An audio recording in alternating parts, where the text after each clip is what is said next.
Okay folks, let's tie the Browntown Mayfly. I've got a Daihatsu 1760 in the vise with a 3/32 brown bead, and I've got some olive brown or brown olive tying thread.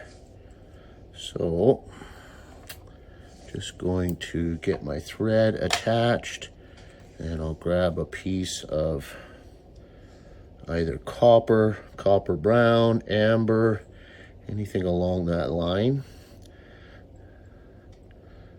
will work. And it's small size. From there, I'm going to grab some pheasant tail fibers and probably grab 5 or 6 fibers here. And these are going to be the tail and the body of the fly. So I'll just kind of measure roughly where I'd like that tail to be. And then with a couple wraps right on top there, capture that, and then I can throw some wraps in front. And now I can go ahead and just build this body up. You can see I started back of the hook eye or of the bead, and when I'm doing my maze like this, I like to just start there just so I get kind of my proportions right, and then I always go past where I need to with my body and then tie over it with the wing case, which you'll see. But pretty straightforward to do. So now I'm just going to grab these pheasant tail fibers and just wrap them up the body.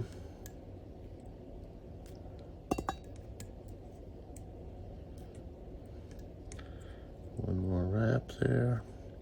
So you see that's farther than I need to go, but it I'll be able to secure everything really well this way. Nip that out. Then I'll come grab this wire, and I'm just going to go the opposite direction.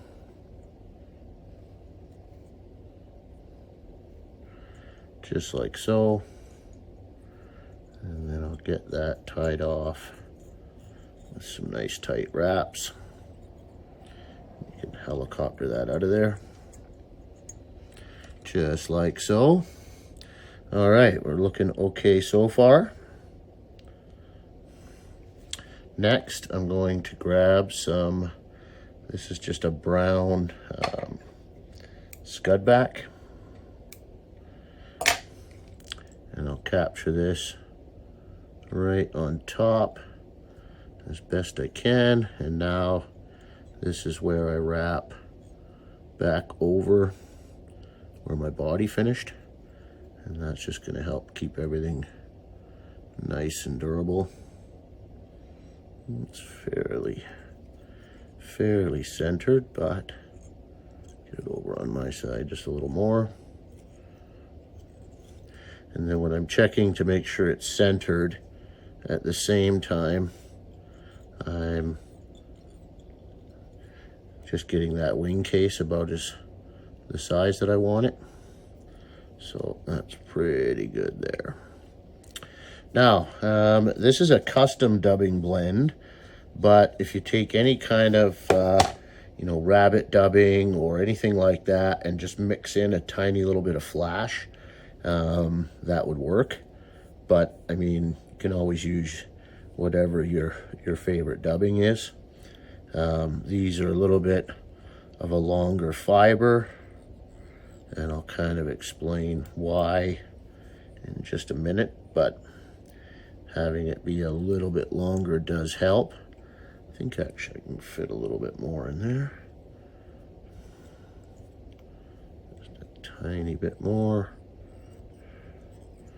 like so. Stragglers off the top. Now I can come in, bring that wing case over, just a couple wraps like so.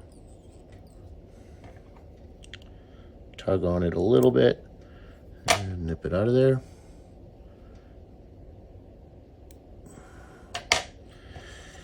And just to kind of match, probably just use dark brown thread. I've been using so much just straight white thread and markers lately. But I'm just going to darken that because that marker is about the same color as this scud back. Makes for a nice clean look there. All right, now I'm going to come in here with a brush, and I'm just going to kind of brush out a little of that dubbing there, a little of that dubbing there.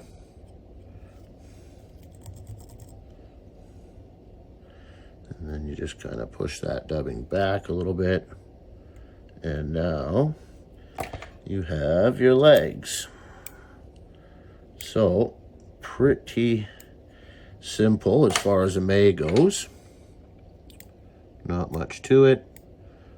Pheasant tail is a deadly material, and that style of thorax makes it fairly durable, and bead helps it get down, so that is definitely going to get you some fish. That's all there is to the Browntown Mayfly Nymph. Thanks very much for watching. Give us a thumbs up if you liked it. Subscribe if you haven't. And until the next one, cheers and tight lines.